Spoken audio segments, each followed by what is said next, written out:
नमस्कार, मैं हूं आशीष चित्रांशी और आप देख रहे हैं द न्यूज लॉन्चर।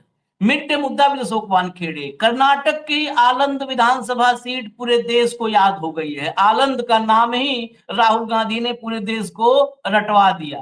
वही आलंद जहां पर वोट चोरी करते हुए, वोट डिलीट करते हुए चुनाव आयोग का पूरा ढांचा रंगे हाथों पकड़ा गया। सीआईडी आलंद में वोट चोरी को लेकर के जांच कर रही थी और 2023 से जांच कर रही थी, लेकिन सीआईडी को ज्ञानेश कुमार सबूत नहीं सौंप रहे थे। जो सबसे महत्वपूर्ण सबूत है, उन सबूतों को दबा करके बैठे थे। इसका एविडेंस भी सामने आ चुका है, वो चिट्ठियां भी सामने आ चुकी हैं और ज्ञानेश कुमार की खामोशी भी बहुत कुछ बयां कर रही है। लेकिन राहुल गांधी ने वो सीआईडी जांच बंद करवा दी। ये सुनते ही बड़ा आश्चर्य लगेगा कि सीआईडी जांच क्यों बंद करवा दी। दरअसल सीआईडी जांच बंद करवा करके अब एक एसआईटी बनाई है। सिद्धारमैया ने, राहुल गांधी के मुख्यमंत्री ने एक एसआईटी बनाई है। 3 आईपीएस उसमें है और तीनों बहुत छांट करके रखे गए हैं, वो आईपीएस जिनको कोई प्रभावित न कर पाए। इस एसआईटी को जो लीड करने वाले आईपीएस हैं, सीनियर आईपीएस, उनका नाम सुन करके ज्ञानेश हो या मोदी हो, पसीने सबके छूटे और छूटेंगे नहीं, छूट रहे होंगे। ये वही आईपीएस अफसर है जिसने मोदी के एक लाडले नेता को सजा दिलवा दी। साल भर के भीतर सजा दिलवा दी। नहीं तो भारत की न्यायिक व्यवस्था आप जानते हैं, नेताओं को तो 20-20 साल सजा नहीं होती है, वो चक्कर गोल गोल घूमता रहता है। लेकिन साल भर के भीतर बहुत ही हैवीवेट नेता, जिसके लिए मोदी जी वोट मांगने गए थे, हाथों में हाथ थामा था, फोटो दिखाएंगे हम आपको, उसको सजा दिलवाई है। तो लाइए भाव को स्क्रीन पर लाइए और शुरू करें सिलसिलेवार पूरी खबर। स्वागत है भाव आपका।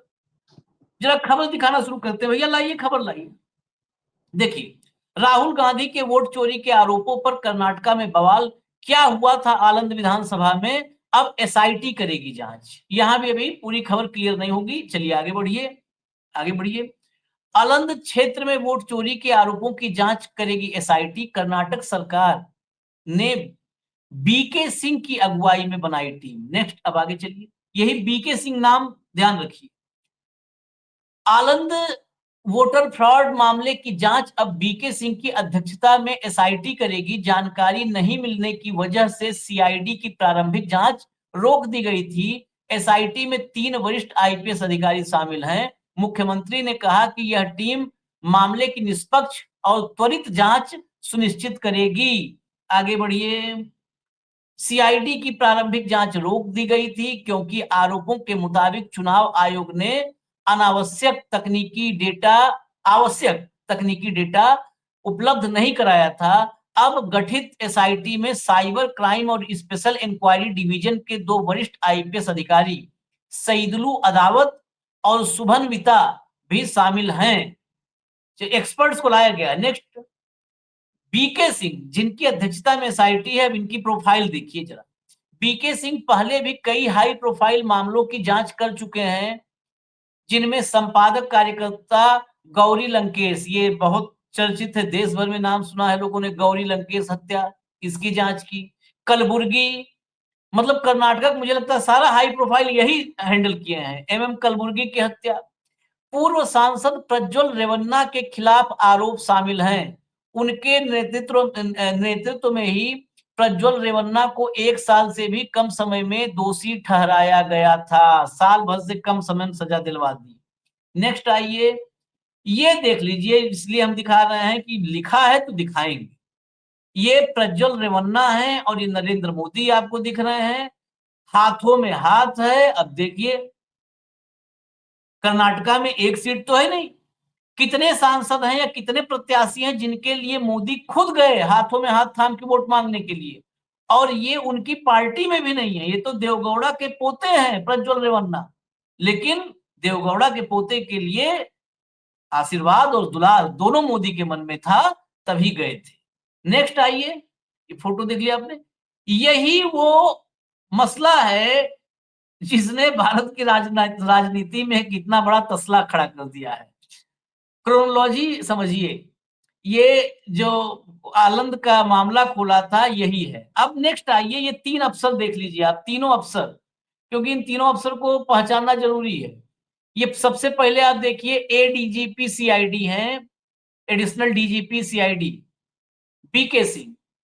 दूसरा आपको नाम दिख रहा होगा सईदुलू, ये एसपी सीआईडी के हैं, सईदुलू अवैध। और तीसरा नाम है अन्विता, एसपी सीआईडी, ये भी शुभ अन्विता। ये तीनों हैं, एक महिला आईपीएस और 2 सीनियर और आईपीएस हैं। हटा दीजिए, अब चलते हैं सीधा भाऊ के पास। भाऊ, सीआईडी जांच रुकवाना, एसआईटी बैठाना, ये आनंद फानंद में, जबकि जब राहुल गांधी ने प्रेस कॉन्फ्रेंस की तब तक सीआईडी जांच ही थी। पूरी प्रेस कॉन्फ्रेंस के जो सबूत रखे गए सीआईडी को, क्या एक्स्ट्रा पावर्स एसआईटी को मिल जाएंगे? पहली चीज। दूसरा, एसआईटी में अफसर बड़े छांट कर रखे गए हैं। और तीसरी बात, सिद्धार्थ रमैया ने कहा है निष्पक्ष और त्वरित जांच।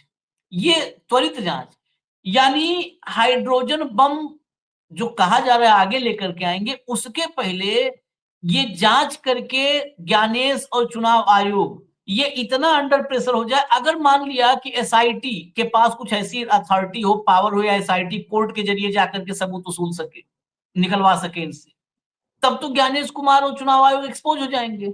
तो क्या ये एसआईटी हाई पावर कमेटी के रूप में काम कर सकती है? और सीआईडी जो 23 से लटकाए हुए है मामला, ये लटका हुआ है मजबूरी में उनके पास, वो मामला साल भर 6 महीना नहीं, अब महीना भर 15 दिन के अंदर साफ हो सकता है। देखिए आशीष जी, एसआईटी की नियुक्ति करना, ये जनरली क्या होता है जब बहुत हाई प्रोफाइल केसेस होते हैं और जहां एजेंसियों के क्लैश होते हैं, वहां एसआईटी नियुक्त होती है और उस एसआईटी को कुछ पावर डेलीगेट किए हो जाते हैं जब एसआईटी का फॉर्मेशन होता है। इस एसआईटी को भी कुछ पावर डेलीगेट हुए हैं। प्रॉब्लम कहाँ है? सीआईडी कहाँ रुकी हुई है? सीआईडी कहती है कि हमें जो चाहिए वो दे नहीं रहे और चुनाव आयोग कहता है कि हमने पहले दे चुके हैं। चुनाव आयोग का झूठ, ज्ञानेश कुमार तो अब इन्होंने ना मुंह खोले तो ज्यादा अच्छा है, क्योंकि मुंह खोलते थे झूठ ही निकलता है बाहर। कई बार इनका झूठ पकड़ा गया है, लेकिन फिर ये निर्लज्जता का अमृत काल चल रहा है। उन्होंने कहा कि हमने तो सारे दे दिए थे, लेकिन उनके सीओ का जो लेटर है, कर्नाटक सीओ का, उन्होंने इनको नंगा कर दिया। मतलब आप जाके कहिए कि भाई साहब मुझे फॉर्म 7C चाहिए, आपने मुझे 6A फॉर्म दे दिया और बार बार कहते कि जो मांगा था हमने दे दिया। झूठ बोल रहे अशोक वानखड़े। मैं चिल्लाते रह गया, 7C मांगा था, 7C मांगा था, आप मुझे क्या दे रहे? अरे दिया ना आपको फॉर्म, फॉर्म मांगा था, फॉर्म दे दिया, मूर्ख आदमी। और एक पूरा गोदी मीडिया, अमेरिकन मीडिया भोंकने के लिए तैयार हो जाता है। ज्ञानेश को झूठ पकड़ा गया, कांग्रेस का झूठ पकड़ा गया, राहुल का झूठ पकड़ा गया। ये चुनाव आयोग के झूठ पे चद्दर डालने के लिए सभी दूर से हाका लगाते हैं, झूठ पकड़ा गया, झूठ पकड़ा गया। अब एसआईटी बाकायदा फिर से लेटर लिखेगी और एसआईटी इनको स्पेसिफिक इंफॉर्मेशन मांगेगी जो इनको देना चाहिए। नहीं देंगे तो मामला कोर्ट में जाने के बाद, देखिए क्या होता है, ये कोर्ट के मामले की तैयारी है आशीष जी। यदि ये मामला कोर्ट में जाएगा तो कोर्ट कहेगा कि भाई आप कोर्ट क्यों आए? ये बातें तो आप चुनाव आयोग को मांग सकते थे, दे देगा चुनाव आयोग। अब सीआईडी को लेटर, प्रेस कॉन्फ्रेंस, ये सारी बातें पब्लिक डोमेन में है। अब इसके बाद एसआईटी नियुक्त हुई, एसआईटी नए सिरे से, क्योंकि सीआईडी को और बाकी थाने को जो एफआईआर दर्ज हो गई, सबको बोला है कि आप इसको इंक्वायरी करें। ये राज्य सरकार की, यहाँ यदि ये क्रिमिनल ऑफेंस रजिस्टर हुआ है तो हमारे संविधान के अनुसार इस क्रिमिनल ऑफेंस में जो जो चीज जिसकी जरूरत है वो आता है, आपको मांगना चाहिए। यदि उसमें किसी मंत्री का नाम है एफआईआर में तो मंत्री को भी समन्स होता है। अपने यहाँ मंत्री भी समन्स हुए हैं, कैबिनेट मंत्री समन्स हुए। हमारे यहाँ प्रधानमंत्री की भी पेशी लगी है इंदिरा गांधी के समय। तो ऐसा कानून के ऊपर कोई नहीं इस देश में। तो कोई समझता होगा कानून के ऊपर हम बहुत सब कुछ है, और एक पार्लियामेंट में कानून पास कर दिया कि भाई कोई केस नहीं हो सकता या इनको कोई सजा नहीं हो सकती चुनाव आयोग को, तो ये क्या लगातार हत्याएं करते जाएंगे क्या? कल किसी को अपनी गाड़ी से उड़ा देंगे, बोले मेरे पे केस ही नहीं हो सकता, मेरे पे केस ही नहीं हो सकता, ऐसे थोड़ी है। आप अपनी ड्यूटी डिस्चार्ज करते समय उसको लेके आप पे कोई केस नहीं कर सकता। कल रिटायरमेंट होने के बाद इनके पास यदि 500 करोड़ रुपए मिले तो क्या ईडी का केस नहीं बनेगा? काय का इम्यूनिटी वगैरह कुछ नहीं होता, ये सब बताने की होती है। Immunity is for the only issues regarding discharge of duties.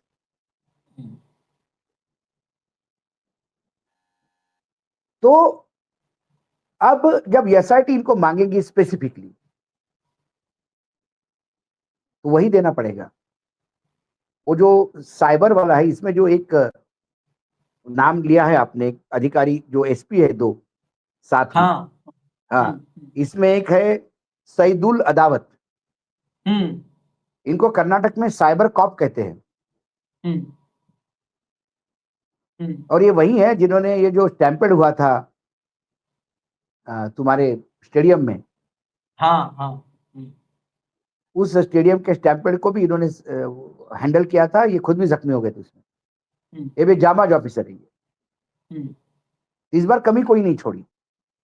इस बार ये लीगल एक्शन लेने के पहले अपने सारे रास्ते बंद करवाना चाहते हैं, ताकि फिर निर्लज्जता का अंतिम चरम पार करने के बाद ही न्यायपालिका बोलेगी कि हम इसमें बात नहीं कर सकते। तो कम से कम इतना फुल प्रूफ केस दो कि न्यायपालिका को भी 3 बार सोचना पड़ेगा इसमें बोले क्या। क्योंकि ये क्रिमिनल ऑफेंस, ये चुनाव आयोग की गलती नहीं है। हम तो चुनाव आयोग को भी इसमें ये नहीं कहते। ऐसा कौन यू काम कर रहा है जो चुनाव आयोग को भी पता नहीं। और एक जो शहरी है कर्नाटक का, एक मतदाता है, उसका नाम यूज करके यदि 24 वोट डिलीट किए हैं तो इट्स क्रिमिनल ऑफेंस। और इस क्रिमिनल ऑफेंस में वो तो उन लोगों को पकड़ना चाहती है जिन लोगों ने ये फ्रॉड किया। लेकिन इसमें भाव, मतलब इसमें चुनाव आयोग कुछ भी नहीं है। आप आशीष, मैं बैंक में पैसे जमा करना गया 10,000 रुपए, उसमें 10 के 10,000 रुपए 500 के नोट नकली मिले। तो मुझे तो एजेंट्स, भाई बैंक तो पुलिस को बुलाएगी। केस भाई, नकली करेंसी तो बहुत बड़ा क्रिमिनल ऑफेंस है। तो यदि ये तो मुझे पूछना पड़ेगा ना अशोक वानखड़े को कि आपको ये नोट दिए किसने। यदि आपने नहीं दिए तो आपने छापे हैं। अब मेरी सारी स्थिति, मेरा सब चेकअप करने के बाद ये तो छाप नहीं सकता, तो आपको दिए किसने बताना पड़ेगा। अब अशोक वानखड़े कहता है कि भाई मेरा पूरा देख लो, मैं तो कोई छापखाना चलाता नहीं, कोई एविडेंस नहीं है कि मैंने नोट छापे। ये नहीं बताऊंगा मुझे किसने दिए। तो फिर या तो अशोक वानखड़े उस नकली नोट छापने के नेक्सस का पार्ट है, या वो बता दे कि भाई साहब मैंने XYZ से नोट लिए थे, उनने मुझे बोला था कि यार आपके अकाउंट में है, मुझे एंट्री चाहिए, मैंने 10,000 रुपए दिए उनको, इस एंट्री में ये मेरे पास डिटेल्स है। इस अकाउंट में मैंने 10 ट्रांसफर किए, उसने मुझे 10 कैश दिए। उसके पहले व्हाट्सएप चैट है भाई, देखिए उसने कहा कि अशोक जी थोड़ी सी मुझे एक ऑनलाइन पेमेंट कर देंगे, मेरे पास कैश है, मैं आपको दे दूंगा, मेरे अभी इमीडिएटली भी बैंक में जमा करने में टाइम लग जाएगा, मेरा चेक बाउंस हो जाएगा। तो मैंने एक दोस्त को ये सारा मेरे पास डॉक्यूमेंट है, चलिए उस आदमी के पास, या तो वो छाप रहा होगा या तो वो बताएगा उसको 10 किसने दिए। क्राइम ऐसे ही पकड़ा जाता है ना आशीष जी। बीच में यदि एक आदमी बोलेगा मैं नहीं बताऊंगा, मैं नहीं बताऊंगा, तो इन्वेस्टिगेशन वही चुप हो जाता है। और इसमें नहीं बताऊंगा वाला चुनाव आयोग है।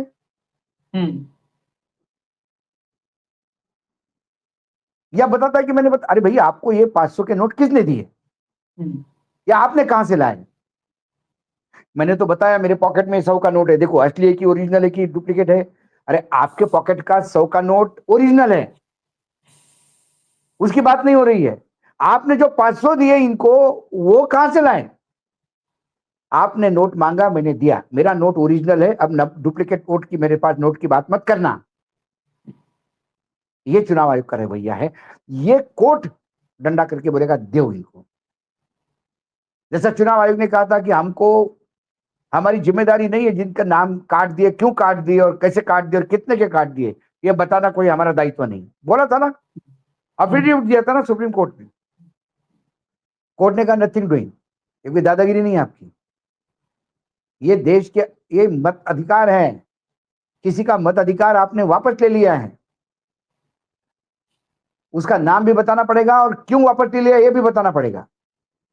सारे जिला लेवल पे छप गए ना कागज, चिपक चिपक के आ गए ना 60 लाख लोगों के बिहार में। तो यहां भी चुनाव आयोग को आदेश जाएगा कोर्ट का, आप ये जो आईपी एड्रेस है ये दे दीजिए। हाँ, चुनाव आयोग एक ही कह सकता है कि साहब वो रिकॉर्ड हमने डिलीट कर दिया, और यही चुनाव आयोग का रिप्लाई आएगा। मैं एडवांस में बता रहा हूं आपको, जो चुनाव आयोग को मैं जानता हूं। इसमें तो 3 बातें हैं चुनाव भाऊ। आयोग जहां चोरी पकड़ी जाती है आशीष, हम्म, वहां डिलीट करते हैं। हम तो देखो पुराने जमाने में किस्से होते तो याद है, कोई करप्शन का मामला किसी राज्य का आता था बहुत, और एकाएक मंत्रालय में आग लग जाती थी। आग लग जाती थी, अभी भी लगती आग में है फाइलें पटना में। अभी भी लगती है। अभी पटना में आग लग गई थी, अब पटना तो में आग ये लग आग, गई। तो ये आग लगने का अभी क्या मतलब है? नहीं, लेकिन इसमें कि 2-3 और तकनीकी हाँ बिंदु हैं भाव, इसमें हाँ तकनीकी हाँ। पॉइंट 2-3 है। इसमें हम्म डिलीट में दिक्कत है कि हम्म ये जो कुछ भी है, ये ऐप या पोर्टल, वहां पे ये मशीन में तो कह सकते हैं कि हम ये मशीन रीयूज होनी है तो हम डिलीट कर दिए। ऐप हम्म या पोर्टल पर डेटा, जब से कोई पोर्टल शुरू होता है, आप कोई पोर्टल चल रहा हो 15 साल से, 15 साल पुराना भी उस पर डाटा होता ही होता है, कोई भी भास्कर से लेकर कहीं पोर्टल पे। दूसरी चीज ये है कि इसमें चुनाव आयोग इसलिए नहीं बच सकता क्योंकि जो भी बैठा हुआ, दूर बैठा हुआ अज्ञात व्यक्ति है, वो सिर्फ वोटर डिलीशन का फॉर्म भर सकता है, वोट डिलीट तो ईआरओ ही करता है। यहाँ पे ये एग्जैक्टली। कह के बच सकते हैं, ये कह के हाँ बच सकते हैं कि यहाँ पे वोट तो डिलीट हुआ नहीं था। तो वोट का डिलीशन रोका किसने? वोट का डिलीशन एग्जैक्टली। रोका चुनाव आयोग ने नहीं रोका, ना नहीं नहीं, ईआरओ ने अभी रोका। केस वो डिलीशन का भी नहीं है अभी आशीष। हम्म, हम्म, मैं एक शहरी हूं, मेरा मेरे नाम से फ्रॉड किसने किया, मुझे न्याय चाहिए। हम्म, हम्म, वो पुलिस स्टेशन में गया कि साहब मेरे नाम से फ्रॉड कर दिया, अब हम्म, मुझे बताइए मेरे नाम से किसी ने पैसे मांग लिए और किसी ने दे दिए, पैसे का व्यवहार हो गया हम्म, और ये मार्केट में बात आ गई, मैं तो पुलिस स्टेशन में केस करूंगा ना हम्म, कि मेरे नाम से। अब तुम कल करोगे, अरे भाई तुमने दिए क्या, तुम्हारे पास आए क्या, फिर तुम क्यों परेशान हो रहे हो? अरे भाई मेरे नाम से किसने, my name has been used, who has authorised anybody to use my name? वो जो महिला है, वृद्ध महिला माता जी, उनका नाम यूज करने का अधिकार किसको? और इसमें तो अधिकार, इसमें तो कई पावर ऑफ अटर्नी भी नहीं होती, hmm. One has to operate himself. नहीं, ये तो फोर्जरी है, ये तो ये तो खुला टोटली 420 का फोर्जरी का मामला है। It's a cyber crime. Now that cyber crime के जो क्रिमिनल्स है हैव्स टू बी अरेस्टेड। इससे चुनाव आयोग की बदनामी भी रुक जाएगी। हो सकता है कोई एजेंसी चुनाव आयोग को बदनाम करने के लिए भी काम कर रही हो, हम तो चुनाव आयोग के लिए भी बोल रहे हैं। It is in the interest of चुनाव आयोग, चुनाव आयोग के खुद के इंटरेस्ट के लिए है कि भैया हमारा कोई रोल देना देना नहीं है। देखो ये हमारे पास आए थे, हमने भी एफआईआर की थी, हम चुनाव आयोग ने एफआईआर करके चुनाव आयोग चुप हो गया। मैं एफआईआर करूं, मेरे घर में चोरी हुई, पूछेंगे ना क्या चोरी हुई, मुझे बताना तो पड़ेगा। भाई मैंने तो चोरी कर दी, मैंने तो एफआईआर कर दी। अरे एफआईआर कर दी तो पहले देख तो लो भैया चोरी क्या हुई, ये तो बताना पड़ेगा ना। सिर्फ एफआईआर करने से काम थोड़ी होगा। आपने एफआईआर कर दी कि ये डिलीट किसी और ने की, मतलब किसी और ने अप्लाई किया, अब उसको पुलिस इन्वेस्टिगेट कर रही है, सिंपल मैटर है। पुलिस आपको आईपी एड्रेस मांग रही है क्योंकि आपके पास डाटा है, आपको ये बताना होगा, वो आईपी एड्रेस बताना होगा जिससे मैं आदमी कंप्यूटर तक जा सकता है, उस मशीन डेस्टिनेशन लैपटॉप हो, डेस्टिनेशन है डेस्टिनेशन आईपी, तो IP destination IP, destination port, ये बस पोर्ट, 2 चीज। ये और आराम से मिल सकते हैं, आराम से मिल सकते हैं, और ये कोई नहीं, रॉकेट साइंस नहीं। कैसे नहीं अरे मिल सकता? मैं आशीष मैं जी, मैं बता रहा हूं, आपका बेटा तो भी पढ़ रहा है, हाँ, आप उसको बोलो ये मेल मेरे पास आया, मुझे पता नहीं कहां से आया, 5 मिनट के हाँ, अंदर बता देगा कि चेन्नई से आया आपके पास। यू करेगा, मैं जानता हूं उसको, ऐसा करेगा, बोलेगा देखो ये चेन्नई से आया है। अरे बच्चों का काम ही है, लेकिन ये होने क्यों नहीं दे रहा है, सवाल ये है। ये खुद ही सवालों के घेरे में खुद को बिठाए है, क्योंकि और हैंड इन ग्लोव्स है। मैं ये आरोप करता हूं चुनाव आयोग पे कि नहीं, चुनाव आपने आयोग कहा इसमें हैंड इन ग्लोव्स है। आपने कहा कि ये तो चुनाव आयोग के इंटरेस्ट में है कि बता दें, पाक बता साफ हो दें। जाए, लेकिन चुनाव हाँ, आयोग का इंटरेस्ट खुद में नहीं है ना, चुनाव आयोग का इंटरेस्ट आका में है। मैं अभी दिखाता हूं आपको, जरा डेट देखिए, जो आपने कहा चर्चा में, तो डेट भी दिखा दे कैसे ये। अब इससे ज्यादा क्या सबूत मिलेगा? भक्तों को छोड़ दीजिए, बाकी देश के लिए है, ये भक्तों के लिए नहीं है। चुनाव आयोग सीईओ ने लिखा कि सीईओ ने अभी परसों लिखा कि हमने सारे सबूत जितने थे जो है सब दे दिए उनको। अब ये देखिए जरा 14/3/2025, 14/3/2025, और जो चिट्ठी आई है परसों सीईओ की, उसमें कहा कि हमने 6/9, मैं तारीख बता रहा हूं, 6/9/2023 को सारे सबूत सीआईडी को दे दिए थे। सारे सबूत जब सीआईडी को सीईओ साहब ने दे दिए, रोकिए चिट्ठी, यही रोकिए रोकिए रोकिए रोकिए, जब सारे सबूत 6/9/2023 को दे दिए, तो ये 14/3/2025 को चिट्ठी क्यों लिखी? ये किसको लिखी है? The principal secretary election commission of India. Of ऊपर इंडिया। लाइए तो, ऊपर किसने लिखी चिट्ठी? वही आदमी, office of the chief electoral officer Karnataka, CEO Karnataka. जो सीईओ कर्नाटका कह रहा है कि हम 6/9/2023 को सारे सबूत दे दिए, वही सीईओ कर्नाटका 14/3/2025 को चुनाव आयोग, केंद्रीय चुनाव आयोग की चिट्ठी लिखता है, और चिट्ठी लिख करके नीचे चला दीजिए, चिट्ठी लिख करके वही case, complaint of Shri B R Patil regarding alleged omission of voters, उसी मामले में फिर सबूत मांगता है कि ये प्रोवाइड करवा दीजिए। अब चला दीजिए, पूरा पढ़ने वाले पढ़ लेंगे, पूरा प्ले कर दीजिए। इसमें सारा सबूत कहता है कि ये सबूत मांग रहे हैं सीआईडी के लोग और आप दीजिए। जो आदमी मैं कहूं कि मैंने सारा सबूत दे दिया है, सारा सबूत दे दिया है, फलानी एजेंसी को, पुलिस को दे दिया है, और फिर मैं भाऊ को चिट्ठी लिखूं कि भाऊ वो सबूत मांग रहा है, जरा सा वो वाला दे दीजिए, इसका मतलब क्या है? मैं ही लिख रहा हूं, मैंने सब दे दिया, और मैं ही कर रहा हूं भाऊ जरा आपके पास पड़ा होगा दे दीजिए। केंद्रीय चुनाव ये आयोग को चिट्ठी मैंने लिख रहा है सीईओ। मैंने और क्या दिखा दो मैं कहा? चिट्ठी, एक मिनट भाऊ, बस एक मिनट और दिखा दो चिट्ठी, और अगला लाओ भैया, अगला लाओ। ये तारीख याद रखिएगा, 14/3/2025, 14/3/2025 याद रखिएगा। ये देखिए 14/3/2025, इसके बाद फिर 10/8/2025 को फिर जो है ये अच्छा, ये तो वो चिट्ठी है 10/8/2025, जिस दिन राहुल गांधी ने प्रेस कॉन्फ्रेंस की, और प्रेस कॉन्फ्रेंस के तुरंत बाद, मतलब प्रेस कॉन्फ्रेंस चलते चलते एफिडेविट मांग लिया था। आगे 3 का होगा, 3 चिट्ठियों का होगा, जरा वो लाइए, वो लाइए जरा 3 चिट्ठी। ये देखिए जरा, इसको गौर से देखिएगा, इसमें सारी तारीखें, हो सकता है देखने में दिक्कत हो रही है तो मैं बता देता हूं। ये पहली चिट्ठी है जो सबसे पहले लेफ्ट हैंड साइड में दिख रही है आपको, ये 14/3/2025 को सीईओ कर्नाटका ने केंद्रीय चुनाव आयोग को लिखा है कि सीआईडी सबूत मांग रही है, दे दीजिए।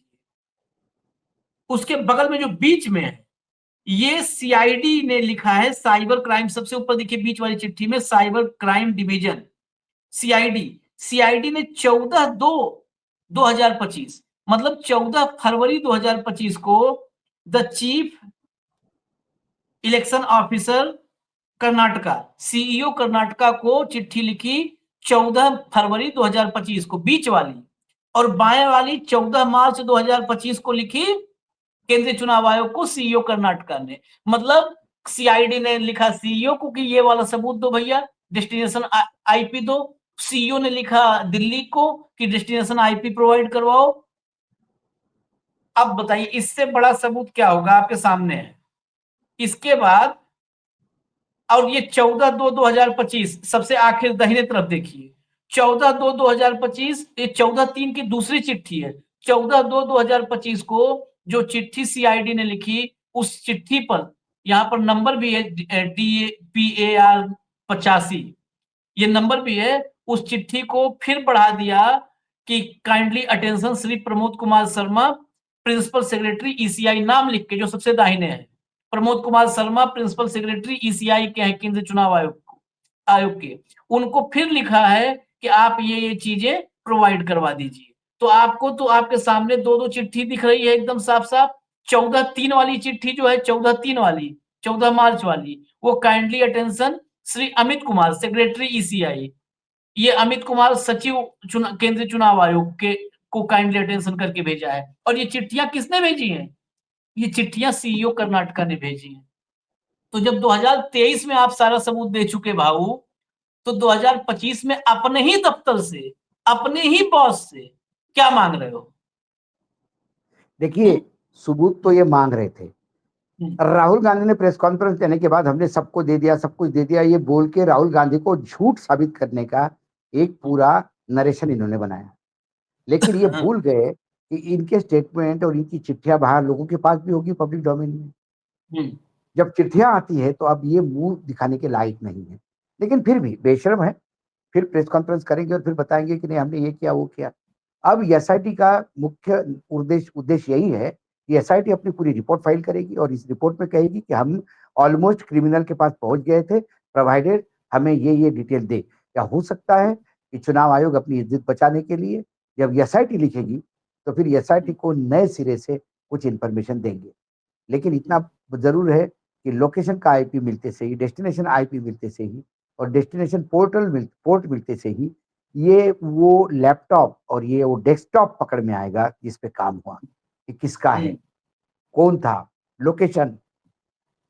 वहां कोई किराएदार वो बता देगा कि इस डेट को हुआ है। आपने तो देखा कि रात को 4 बजे हुआ, तो उस टाइम पे यदि कोई किराए का घर छोड़ के भी भाग लिया होगा अभी, तो उस टाइम वहां किराएदार कौन था, कौन बैठा था उस मामले में, कम से हाँ कम हाँ, वो तो उस व्यक्ति की आइडेंटिफिकेशन हो जाएगा। मैं बोल रहा हूँ कि पकड़ में आएगा।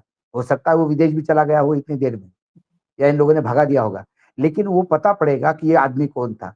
वो आदमी के क्रेडेंशियल्स पता पड़ेंगे, उसके किसके साथ व्यवहार है। सोशल मीडिया में सब खंगल में आ जाता है, 2 मिनट में पता पड़ता है कौन किसका हार पहनाता है और कौन किसके गले में कमल डालता है या पंजा डालता है। ये सब दिखाई देता है, कोई छुपता नहीं है। ये साइबर है, यहाँ पे सब हवा में पड़ा हुआ है मामला, सिर्फ उठा के लाना होता है। और जिसको एसआईटी का चेयरमैन नियुक्त किया और उसके साथ जो एसपी लगाया उसको तो साइबर मैन ऑफ कर्नाटका बोलते हैं, वो कीड़ा है उसमें। तो अब जो है ये पूरी लीगल बैटल, और मुझे लगता है कि ये बहुत जल्दी एसआईटी का अभी पत्र व्यवहार, अभी तक तो शुरू हो गया होगा एसआईटी का पत्र व्यवहार, तो पहले दिन दंड करके चुनाव आयोग को मांगेंगे और देखेंगे कितनी देर तक, और दनादन रोज रिमाइंडर देंगे, मीडिया में जाएंगे, मीडिया में लीक करवाएंगे लेटर्स, और चुनाव आयोग पे दबाव लगाएंगे कि वो दे।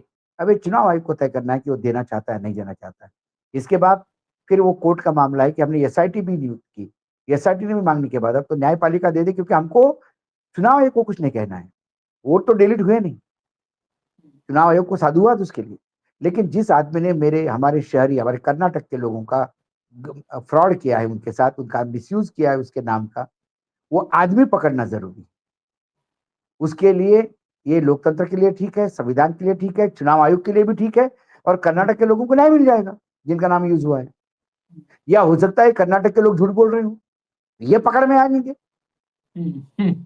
हो सकता है आईपी एड्रेस उस अम्मा का ही निकला है, अम्मा ने तो अब बोल दिया, अम्मा ही पकड़ में आ जाए। लेकिन जो दूध का दूध पानी का पानी होने तो दीजिए, होने तो चलिए दीजिए। कि एसआईटी का दबाव काम आता है, या ऊपर वाले जो अदृश्य आका है उनका दबाव काम आता है, या कहीं अदालत में जाए तो अदालत पर भी एक बात तो सोचनी पड़ेगी, कहीं ऐसा न कह दें कि जैसे साहब की डिग्री गोपनीय रहेगी वैसे ही ये मामला गोपनीय है, बस कहीं राष्ट्रहित नहीं में इसको नहीं, राष्ट्रहित में मुझे मतलब क्रिमिनल को भी राष्ट्रहित में आप बचाओगे। तो कोई पता नहीं आगे देखिए क्या होता है। फिलहाल हमें इजाजत दीजिए, न्यूज लॉन्चर आप देखते रहिए। अभी आते हैं अगली खबर लेकर के। धन्यवाद भाऊ, बहुत बहुत धन्यवाद, नमस्कार। नमस्कार। नमस्कार।